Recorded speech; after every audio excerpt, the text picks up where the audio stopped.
तो अब कुरान हकीम मुरसल आजम के लिए इशारा कर रहा है कि मेरा रसूल ज़ाहिरी तासुरात के साथ अजीम हैसियत और अजमत का मालिक है। इसे मक्की भी कह सकते हैं, मदनी भी कह सकते हैं। इसे खानदान का रिश्तेदार भी कह सकते हैं और एक ज़बान का जानने वाला भी कह सकते हैं। लेकिन इसके कमाल के बिना पर इसकी अजमत और हैसियत को कभी कबीले, खानदान और ज़बान से महदूद मत करना, क्योंकि ये अजीम शख्सियत वाला है। और अगर रसूल को पहचानना है तो एक ही लफ्ज़ से पहचानो, वमा मोहम्मदुन इल्ला रसूल। ये सिर्फ खुदा के रसूल हैं। तो रसूल को पहचानना है, रसूल की अजमत को पहचानना है, तो इस बात का अंदाजा लगाएं कि रसूल का रिश्ता अपने खुदा से कितना मुस्तहकम है, कितना करीबी है। अब अगर हम इनकी मादी और दुनियावी ताल्लुकात पर गौर व फिक्र करें तो हमें पता चलता है कि अरब के बीच आए, ये मक्के में रहे, ये मदीने में रहे। तो इसके बिना पर सिर्फ हम ये जिक्र करें कि ये अरबी है, ये मदनी है, ये मक्की है, ये एक ज़बान के खूगर हैं, ये कहना बिल्कुल जायज ना होगा। क्योंकि रसूल ने ऐसी हस्ती से कुरान ने इशारा किया, अपने आप को जोड़ा है जो लामहदूद है। तो यानी रसूल की अजमत को समझना है तो यूं समझें कि वमा मोहम्मदुन इल्ला रसूल, यानी रसूल के लिए कुरान मजीद, कुरान हकीम खुद कह रहा है कि अगर रसूल की अजमत को पहचानना है तो यूं पहचानो कि रसूल का खुदा से क्या रिश्ता है और इनके जरिए खुदा को पहचानो। तो कुरान मजीद ने आगे इस बात की वजाहत कर दी है कि ए रसूल, आप इनके बीच में कह दीजिए कि मेरी जिंदगी, मेरी इबादत, मेरी नमाजें, मेरी मौत सब खुदा के लिए है। मैं जीऊंगा तो खुदा के लिए, मरूंगा तो खुदा के लिए। मैं अपने कुनबे, अपने खानदान से इनसे उल्फत रखता हूं तो खुदा के लिए। अगर खुदा जिसको पसंद करता है तो मैं उसको अहले बैत में शामिल कर लेता हूं, और खुदा जिससे गज़बनाक हो जाता है मैं उसको भरी महफिल से उठा देता हूं। सल्लल्लाहु देखिए मोहम्मद।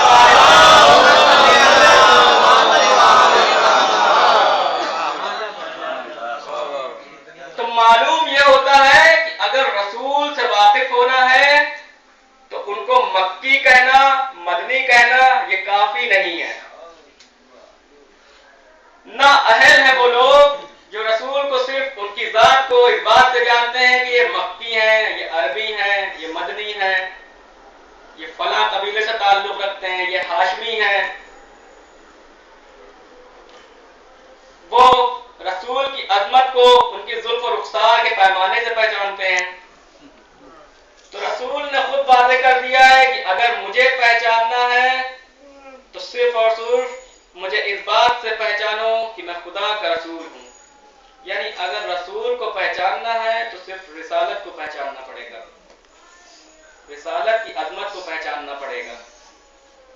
रसूल वो शख्सियत है जो लामहदूद है, जो रसूल है लामहदूद हस्ती का। तो यानी अब अगर उसकी मंजिलत को समझना है तो मुझे बढ़ के इस जिक्र को शब मेराज तक ले जाना पड़ेगा। यानी अब शब मेराज पर जो गया है वो अब्दुल मुत्तलिब का पोता नहीं है, वो अब्दुल्ला का पिसर नहीं है, वो मदनी नहीं है, वो मक्की नहीं है, वो हाशमी नहीं है। रसूल ने अपनी अजमत बताई कि जब मैं मेराज पर गया तो मेरी जूतियों के नीचे सातों आसमान थे। यानी कि ये रिसालत और अब्दियत आसमान पर जा रही है। ये मक्की, मदनी, अरबी, हाशमी, अब्दुल मुत्तलिब का पोता, अब्दुल्ला का पिसर मेराज पर नहीं जा रहा है। सल्लल्लाहु अलैहि मोहम्मद।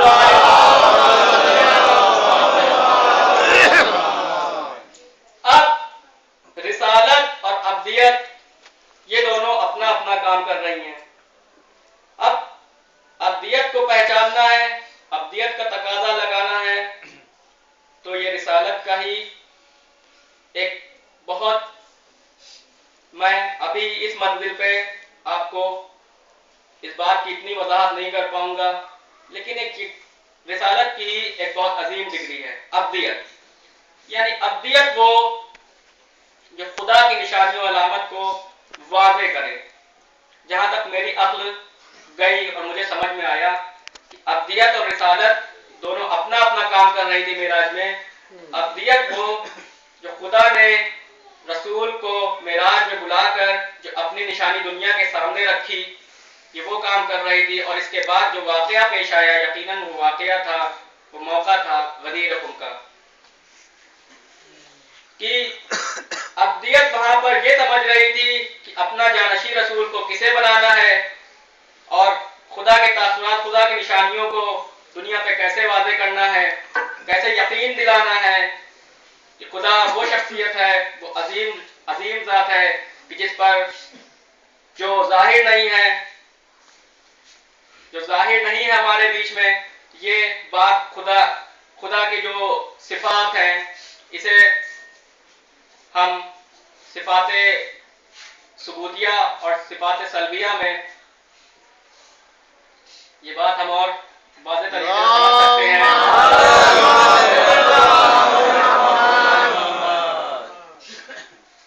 कि ये वो शख्सियत, और वाज़ेह कर दो इस बात को कि वो शख्सियत है जो कदीम है, कादिर है, मुतकल्लिम है, हई है, मुदरिक है।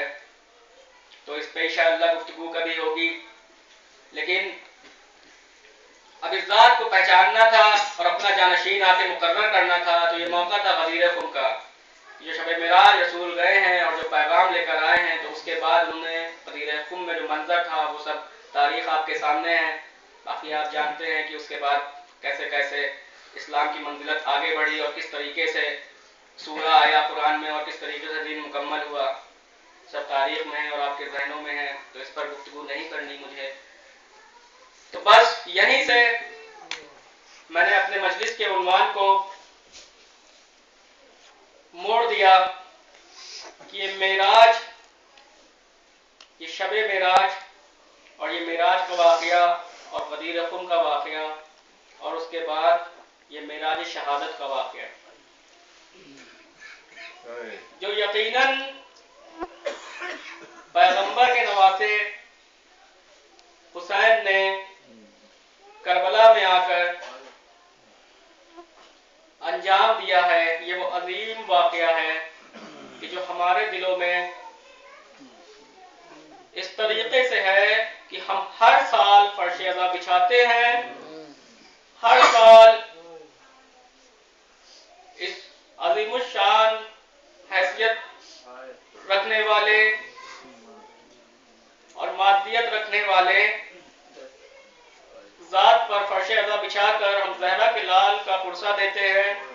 लेकिन फिर भी हमें ये सुकून नहीं होता कि जाने इस साल हमसे कौन सी ऐसी कमी रह गई हो कि हमने ज़हरा के लाल का पुरसा ठीक से दिया भी है या नहीं। और आगे आने वाले गुज़िश्ता सालों में वो कौन सी चीजें हैं जो हम कर पाए, जिसके काबिल हम हो पाए कि हम इसी तरीके से फर्श अज़ा बिछाकर ज़हरा के लाल के पुरसे को इन मजलिसों में आते रहें और गिरियावजारी करते रहें। अज़ीज़ान मोहतरम, यूं तो करबला की दास्तान ऐसी दास्तान है कि यहाँ पे जुल्म और सितम की कोई भी इंतहा बाकी न रखी गई। जालिमों ने वो जुल्म किए हैं कि बस सोच लेते हैं तो कलेजा दिल को आ जाता है। यकीनन ये मसाइब बहुत बड़ी दौलत है हमारे लिए। यूं तो करबला में बहुत से मजलूम गुजरे हैं, लेकिन एक मजलूम ऐसा गुजरा है जो शदीद बीमार है। बीमारी के आलम में करबला के 72 शहीदों में, और अगर रिवायत सही है तो 65 असीरों में ये एकलौता ऐसा मजलूम है जो शदीद बीमार है, हथकड़ियों से जकड़ा हुआ है, पैरों में बेड़ियां है और गले में खारदार तोप है, और अपनी जिंदगी में अपनी निगाहों के सामने अपनी माँ, अपनी बहनों और फुफियों को रस्सियों में जकड़ा हुआ देखता है, जो तमाशाइयों के सामने मजमे आम में फिराई जा रही है। हाँ दादा हुसैन, ये वो मंजिल है कि जहां पे एक मामूली सा इंसान अपनी जिंदगी पर मौत को तरजीह देने लगता है, न कि ऐसा शरीफ इमाम कि जिसके घर की पाकीज़ा बीवियों के खुले हुए बाल कभी आसमान में न देखे हो।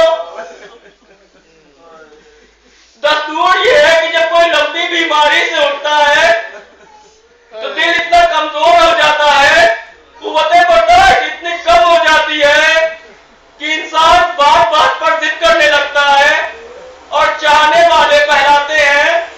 लेकिन हाय मेरा बीमार इमाम, जो रोज़े आशूरा बिस्तर से अपनी हालत की वजह से उठ भी न सकता हो, दवा और जिदा का जिक्र क्या, दिलासा और तस्कीर कैसी।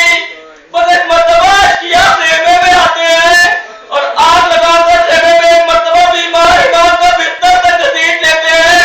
अब बीमार इमाम से बिस्तर में संभला न जाता है, एक चीख मार के जमीन पर गिर जाते हैं और जब आग खोल कर देखते हैं तो कलेजा मुंह को आ जाता है। कोई अश्किया आग लिए हुए फूफी ज़ैनब के पुष्ट पर ताजियाने लगा रहा है और कोई यतीम सकीना के गालों पर तमाचे मारकर कानों से गोशवारे छीन रहा है। अजीज़ों ने होता है, अब मर्दों में कोई बात ही नहीं है, सिर्फ कुछ बच्चे हैं जो सहमे हुए हैं और लावारिस औरतें हैं। फहमों से धुएं उठ रहे हैं, इतनी घुटन, इतनी बेबसी, इतने सदमे और अकेला दिल बीमार का। दस्तूर ये है कि जब कोई अपनी परेशानी का तस्करा कर लेता है तो उसके दिल को थोड़ी सी तसल्ली हो जाती है।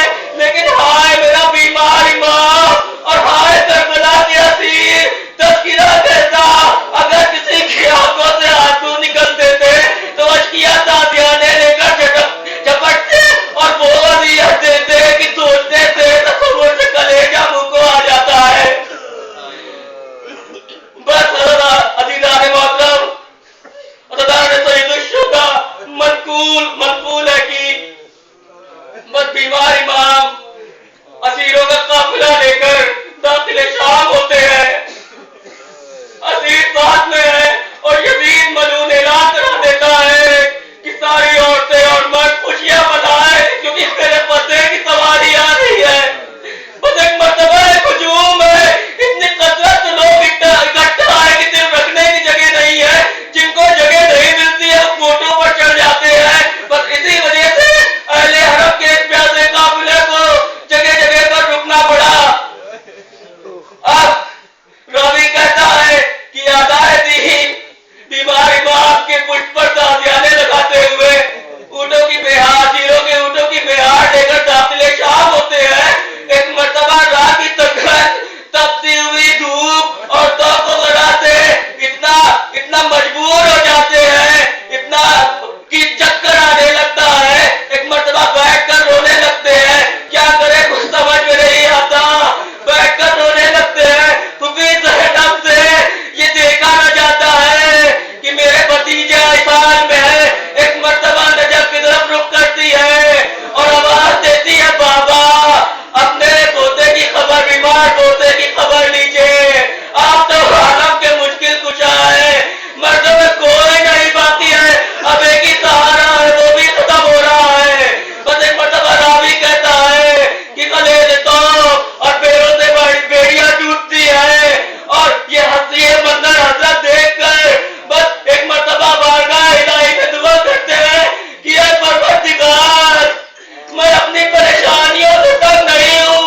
बस मेरी माँ, बहनें और फूफियां सब रहना मजमे आम में फिराई जाए और सबसे ये बर्दाश्त नहीं होता। इसी अरसे में एक मर्तबा लोग नेजा पर इमाम हुसैन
अय्युवन क़ल्बी ज़लमूत इन्ना लिल्लाहि व इन्ना इलैहि राजिऊन।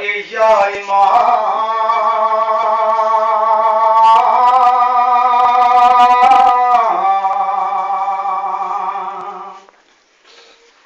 आंसू बहाइएगा कहाँ तक ये सुबह शाम।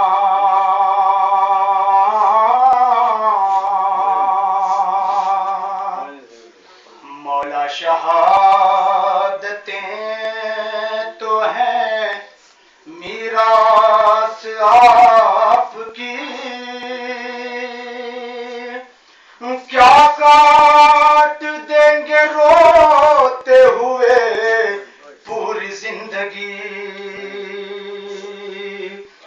आबिद तड़प के रहे गए और रो के ये कहा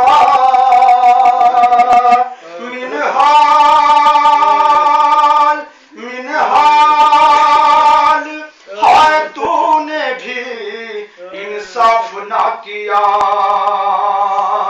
मीरास मेरे घर की शहादत तो है मगर माँ बहन सर खुले ही फिरे मेरी दर बदर। अरे क्या ये भी मेरे घर की है मीरास, ये बता। बेगोर बेकफन रहे लाशा हुसैन का। याकूब कितना रोए जो बेटा बिछड़ गया। मेरा तो एक दिन में भरा घर उजड़ गया। क्यों ना भी रोए, हर घड़ी कहता था बीमार यही रो रो कर। क्यों ना बिद रोए, क्यों ना बिद रोए, क्यों ना बिद रोए। बाप की लाश को दफना न सका ये मुज़तर। क्यों ना बिद रोए, क्यों ना बिद रोए, क्यों ना बिद रोए, क्यों ना बिद रोए, क्यों ना बिद रोए, क्यों ना बिद रोए। दिल में हसरत ही रही सर पे सजाऊं सेहरा और चूमूं चेहरा, और चूमूं चेहरा, और चूमूं चेहरा। दिल में हसरत ही रही सर पे सजाऊं सेहरा और चूमूं चेहरा, और चूमूं चेहरा, और चूमूं चेहरा। पूरी हसरत न हुई मर गए रन में अकबर। क्यों ना बिद रोए, क्यों ना बिद रोए। तोड़ कर टूज़ों को बच्चों से सकीना ने कहा अब ना आएंगे चचा, अब ना आएंगे चचा, अब ना आएंगे चचा। तोड़ कर टूज़ों को बच्चों से सकीना ने कहा अब ना आएंगे चचा, अब ना आएंगे चचा, अब ना आएंगे चचा। हो गई मुझसे कता पानी मंगाया क्यों कर। क्यों ना बिद रोए, क्यों ना बिद रोए। मेरे अब्बास चचा कैसे गिरे घोड़े से, दोनों बाजू थे कटे, दोनों बाजू थे कटे, दोनों बाजू थे कटे। मेरे अब्बास चचा कैसे गिरे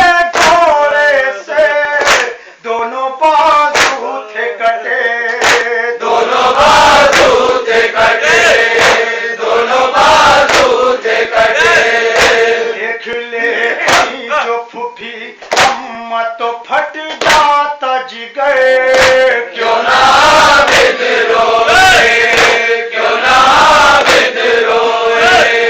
जो यजीदी थे सितम करते वो दफनाए गए और हम देखा किए, और हम देखा किए, और हम देखा किए।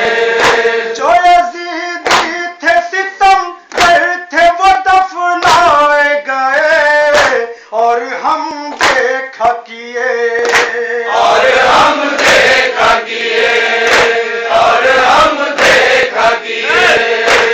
कफन रन में पड़ी रह गई लाशें सरवर, क्यों ना विद्रोहे, क्यों ना विद्रोहे।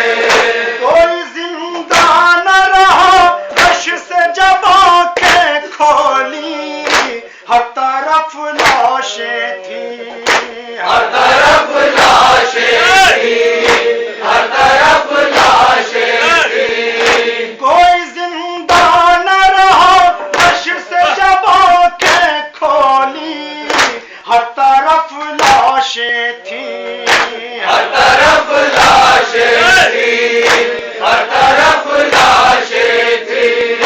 अभी आंखों में समाया है वो खूनी मंजर, क्यों ना विद्रोहे, क्यों ना विद्रोहे।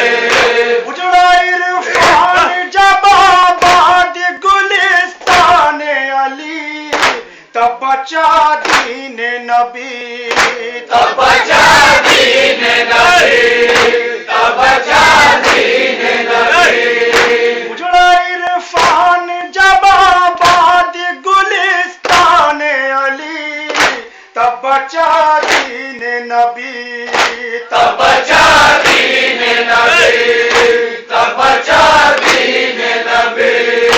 इस कदर वक्त ने ढा